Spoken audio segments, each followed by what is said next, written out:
Hello everyone, అందరూ ఎలా ఉన్నారు? నేనైతే చాలా బాగున్నాను. ఇది వచ్చేసి థర్స్డే మార్నింగ్ నుంచి అనమాట వ్లాగ్. సో మార్నింగ్ బ్రేక్ఫాస్ట్కి అయితే నేను ఆలూ పరాటా చేస్తున్నానండి. సో మా హస్బెండ్ అయితే ఆఫీస్కి వెళ్తానన్నారు ఫస్ట్. తర్వాత అయితే నేను ఆఫీస్కి వెళ్ళను అన్నారు. ఆఫీస్కి వెళ్తారేమో అనేసి అయితే నేను బ్రేక్ఫాస్ట్కి తనకి లంచ్ బాక్స్కి అనేసి ఆలూ పరాటా పెడదాం అనేసి చేశాను. కానీ తనైతే మళ్ళీ లేచాక నేనైతే వెళ్ళను, నేను లంచ్ చేసేసి వెళ్తాను అన్నారని ఇంకా బ్రేక్ఫాస్ట్కి మాత్రమే నేను ఆలూ పరాటా చేసుకుంటున్నాను. ఆలూ పరాటా ప్రాసెస్ వచ్చేసి చాలా సింపుల్ అండి, చాలా ఈజీ కూడా అండ్ టేస్టీ కూడా. ఒకప్పుడు అయితే నేను ఆలూ పరాటా రెగ్యులర్గా తినేదాన్ని, డిన్నర్లోకి ఒక్కొక్కసారి లంచ్లోకి. సో ఎక్కువగా మేమైతే ఒకప్పుడు పరాటాలు తినేవాళ్ళం అనమాట. ఇప్పుడైతే కొంచెం ఎక్కువగా రైసే తీసుకుంటున్నాము. బట్ ఒకప్పుడు అయితే మా హస్బెండ్ ఆఫీస్కి లంచ్ బాక్స్ అది పెట్టాల్సి వచ్చేది. సో అప్పుడు కూడా నేను ఎక్కువ చపాతీ, రోటీ, పరోటా, నాన్ ఇలాగే చేసి పెట్టేదాన్ని అనమాట. సో అవే నేను లంచ్ చేసేదాన్ని. కానీ ఇంకా మా హస్బెండ్ తర్వాత నైట్ షిఫ్ట్స్ అవ్వడం వల్ల తనకి నేను తను లంచ్ చేసేసి వెళ్ళేవారు. అప్పుడైతే ఇంకా రైసే పెట్టేదాన్ని. ఇప్పుడైతే మళ్ళీ తనకి కంపెనీ మారారు. సో కంపెనీ మారడం వల్ల మళ్ళీ డే షిఫ్ట్స్ అయితే అయినాయి. డే షిఫ్ట్ అయినా సరే తన ప్రాజెక్ట్ వచ్చేసి యూఎస్ ప్రాజెక్ట్ ఏదో అనుకుంటా. సో దానివల్ల అతనికి నైట్ 12 వరకు 1 వరకు మీటింగ్స్ అలా ఉంటానే ఉన్నాయి. సో ఇక్కడైతే నేను ఆలూ పరాటా చూడండి ఆనియన్స్ వేసుకున్నాను, పచ్చిమిర్చి అది వేయలేదు, అది ఎక్కువ స్పైసీ ఉంటే పిల్లలు తినరు అనేసి. సో నేను ఆనియన్ వేసుకుని కొద్దిగా సాల్ట్, పసుపు, కారం వేసుకుని బాయిల్ చేసి స్మాష్ చేసి పెట్టుకున్న పొటాటోని అనమాట వేసేసుకుని నేనైతే స్టవ్ ఆఫ్ చేస్తాను. ఆఫ్ చేసేసి దీన్ని ఇంకా బాగా స్మాష్ చేసుకుంటున్నాను. నా దగ్గర స్మాషర్ లేదు, ఇరిగిపోయింది, అందుకు పప్పు గుత్తుంటే దాంతోనే స్మాష్ చేసుకున్నాను. పరోటాకి పిండి బాగా మెత్తగా అంటే ఇలా స్మూత్గా ఉండాలండి, చాలా స్మూత్గా కలుపుకోవాలి పిండి, అస్సలు గట్టిగా ఉండకూడదు, అలా మరీ పల్చగా జిగురుగా అంటుకున్నట్టు అయితే అస్సలు ఉండకూడదు. సో ఇలా చూడండి, మీకు ఒకటైతే నేను స్టఫింగ్ అది పెట్టి చూపిస్తాను, ఒకటి ఇలా బాల్లా చేసుకుని. సో కొంచెం కష్టంగా ఉన్న వాళ్ళు ఇలా కొద్దిగా చపాతీని ఒక ఎలాడుపుగా దాన్ని ఒత్తుకున్న మన హ్యాండ్ ఎంత అనమాట, మన అరచెయ్యి ఎంత ఒత్తుకోవాలి. ఒత్తుకున్నాక అప్పుడు అందులోకి మనం స్టఫింగ్, మనకి ఎంత స్టఫింగ్ కలితే అంత స్టఫ్ చేసుకోవచ్చండి. స్టఫింగ్ బయటకు వచ్చే సమస్య లేదు, మనం అంతలా పెట్టుకోవాలి. సో ఇక్కడ చూడండి, నేనైతే ఇక్కడ కొద్దిగా స్టఫింగ్ అయితే పెట్టుకుని మీకు చూపిస్తున్నాను. నేనైతే స్టఫింగ్ కూడా మనము కొంచెం గట్టిగానే ఉండేలా చేసుకోవాలి. పల్చగా ఉంటే చపాతీ నుండి బయటకు వచ్చేయడము లేకపోతే అది అంటుకుపోవడము అలా అవుతుంది తప్ప సరిగ్గా అయితే ఆలూ పరాటా రాదు మనకి. కాల్చేటప్పుడు కూడా బయటకు వచ్చేస్తుంది పల్చగా ఉంటే. సో ఇంకొంచెం ఒక బాల్లో చేసి పిండి పెట్టుకుని మధ్యలో స్టఫింగ్ని మనం ఒక వేలుతో నొక్కుంటూ చుట్టూ దాన్ని మనం ఇలా ఫోల్డ్ చేసుకుని పైకి ఏదైతే వస్తుంది కదా ఇలా పైకి దాన్ని అలా నొక్కేసుకుని ఇలా బాల్లా చేసుకుని పెట్టుకోవాలన్నమాట. సో ఇలా కాదు, ఇంకా సింపుల్గా అంటే ఈజీగా పెట్టేసుకోవాలి. ఇలా అయితే ఇలాగ ఒక బాల్లా చేసుకుని దాన్ని ఒక ప్రమిదిలా చేసుకోవాలి. మనం వేళ్ళకి కొద్దిగా పిండి అంటించుకుని మనకి చపాతీ అంటుకోకుండా సో ఇలా ప్రమిదిలాగా చేయించుకుని మధ్యలో కొద్దిగా గుంటలా పెట్టుకుని మనకి ఎంత స్టఫింగ్ కావాలితే అంతా, నేను 2 తక్కువ స్టఫింగ్ 2 ఎక్కువ స్టఫింగ్ పెట్టుకుని మొత్తం 6 పరోటాలు అయితే చేసుకున్నాను. సో 6 పరోటాలకి నాకు ఈ స్టఫింగ్ అలా సరిపోయిందనమాట. చూడండి ఇలా పెట్టుకుని దీన్ని కూడా ఇలాగ మధ్యలో స్టఫింగ్ని సైడ్ నుంచి నొక్కుంటూ లోపలికి మనం ఇలా దాన్ని ఫిల్ చేసుకుని దాన్ని ఇలా మనము లాక్ చేసేసుకోవాలి. సో పైకి ఒకవేళ ఎన్నో వస్తే కనుక తీసి పక్కన పెట్టేసుకోవచ్చు, పర్లే. కొద్దిగా స్టఫింగ్ బయటకు వచ్చినా దాని పైన ఇది ఉంది చూసారు, దాన్ని ఇలా ఒక తిప్పి నొక్కాలి. ఇలా మనము అరచేత్తో నొక్కుంటే ఇలా ఉంటుంది అనమాట. సో నేనైతే ఇలాగే అన్నీ ఫిల్ చేసేసుకుంటున్నాను అనమాట. కొంచెం ఒత్తుగా చేసుకుని ఎక్కువ స్టఫింగ్ పెట్టుకుని ఇలా ఉంటే కనుక కొద్దిగా రుద్దుకుని అప్పుడు పెట్టుకోండి. సో నేనైతే ఇలా మొత్తం 6 పరోటాస్ ఫిల్ చేసేసుకున్నాను.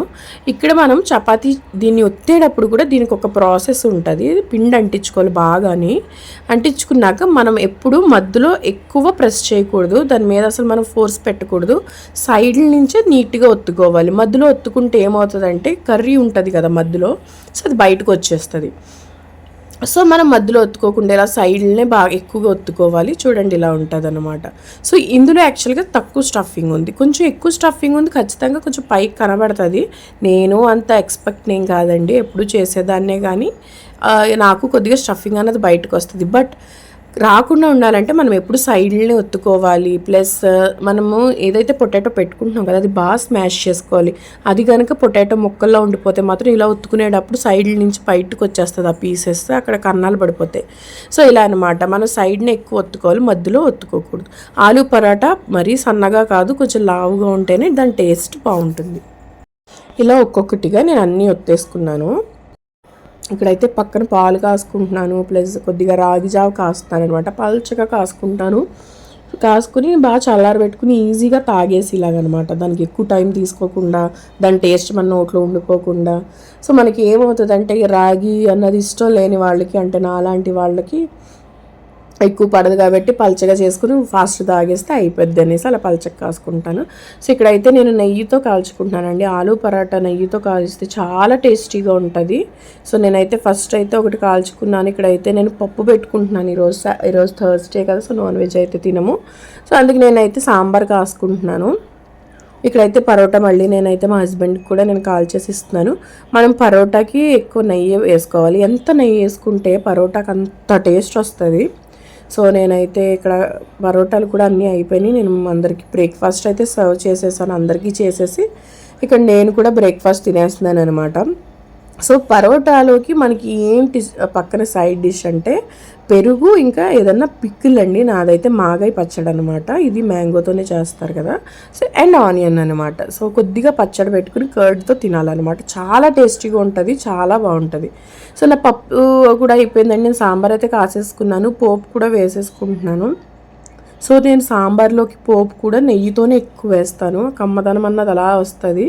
సో ఈ రోజుతో నా సాంబార్ పౌడర్ కూడా అయిపోయింది. నెక్స్ట్ నేను సాంబార్ పౌడర్ చేసేటప్పుడు మీకు ఖచ్చితంగా నేను సాంబార్ పౌడర్ ఒక ఇంగ్రీడియంట్స్ రెసిపీ కూడా నేను ఖచ్చితంగా మీకు పోస్ట్ చేస్తాను. సాంబార్ ఈసారి ఎప్పట్లాగే ఈసారి కూడా చాలా టేస్టీగా ఉంది. సో వేడివేడి రైస్, వేడివేడి సాంబార్ మేమైతే లంచ్ చేసేసామండి, అయిపోయింది. సో ఆఫ్టర్నూన్ టైం అయితే ఎలా నాకు కొంచెం హెడేక్గా ఉంది. టీ అయితే మా హస్బెండ్ తాగనన్నారు. సో ఇంకొకదానికి నాకు ఈరోజు పెట్టుకునే మూడు లేక అయితే నేను కాఫీ అడిగారు. సో నేను కాఫీ పెడుతున్నాను అనమాట. సో కాఫీ ఒకప్పుడైతే కాఫీ నేను చాలా రెగ్యులర్గా తాగేదాన్ని. ఇంకా coffee morning and evening, afternoon 3 times కూడా తాగిన రోజులు ఉన్నాయి. నేను ఇక్కడైతే కాంటినెంటల్ యూస్ చేస్తాను, చాలా బాగుంటుంది, చాలా అంటే చాలా. ఇది నా ఫేవరెట్ అనమాట. సో నేనైతే కాంటినెంటల్ది వాడుతున్నాను. సో మా హస్బెండ్కి అయితే నేను షుగర్ వేయను. సో ఇందులో అయితే జాగ్రీ పౌడర్ వేసాను. మా హస్బెండ్కి అయితే జాగ్రీ పౌడర్ ఇస్తాను. సో ఇది ఆర్గానిక్ జాగ్రీ పౌడర్ అనమాట. ఇది మా హస్బెండ్కి అయితే నేను జాగ్రీ పౌడర్ వేస్తాను. అండ్ నేనైతే షుగర్ వేసుకుంటాను. షుగర్ లేకపోతే నేనైతే ఇది జాగ్రీ పౌడర్ అది అయితే యూజ్ చేయలేను. నేను అంత హెల్తీగా అయితే నేను ఉండలేను. ఇక్కడైతే కొద్దిగా రెండట్లు చాలా కొద్దిగా ఒక 2 tablespoon మిల్క్ అయితే పోసుకుంటున్నాను, దాన్ని బీట్ చేయడానికి. So sugar and coffee powder ఏదైతే ఉందో రెండు బాగా కలిసిలాగా నేనైతే బీట్ చేస్తున్నాను అనమాట. సో చూడొచ్చు మీరు ఇక్కడ నేను ఎలా బీట్ చేశాను. సో లైట్గా మరీ ఎక్కువ మాకు ఫామ్ వచ్చేసిలాగా అలా ఏం కాదు, అదైతే కోల్డ్ కాఫీకి అయితే అలా బాగుంటుంది. ఇక్కడ లైట్గా అయితే బీట్ చేసుకుని సో ఇద్దరికి అయితే మేము కాఫీ పెట్టేసుకున్నాను. సో కాఫీ తాగి కొద్దిసేపు అయితే రిలాక్స్ అయ్యాము. అలాగే ఇంక డిన్నర్కి ఏం చేయను, అది ఒకసారి ఏమో తినాలనిపిస్తుంది, ఒకసారి తినబుద్ధి అవ్వక. సో అలా అయితే మేము అది కాఫీ అయితే పెట్టేసుకుని కాఫీ తాగామండి. డిన్నర్ గురించి అయితే ఆలోచిద్దాంలే అనేసి అయితే మేమైతే కాఫీ తాగేసాం, నేను మా హస్బెండ్. సో మా హస్బెండ్ అయితే నేను ఇంకేం తినను, నాకు నైట్కి ఏం వద్దు అన్నారు. చాలా హెవీగా అనిపిస్తుంది ఈ మధ్యన. సో అందుకే కాఫీ తాగేసి అలా బయటికి వెళ్తే మాత్రం అక్కడ మా ఫ్రెండ్స్ ఉన్నారు, పిల్లలు కూడా ఆడుకుంటున్నారు అనేసి అక్కడ కొద్దిసేపు ఉన్నాను. అండ్ ఇండిపెండెన్స్ డే వస్తుంది కదా, సో August 15th. సో దానికోసం అయితే డ్యాన్స్ ప్రాక్టీస్ అది చేస్తున్నారు, అదైతే పైకి వెళ్ళి చూడడానికి వెళ్ళాను.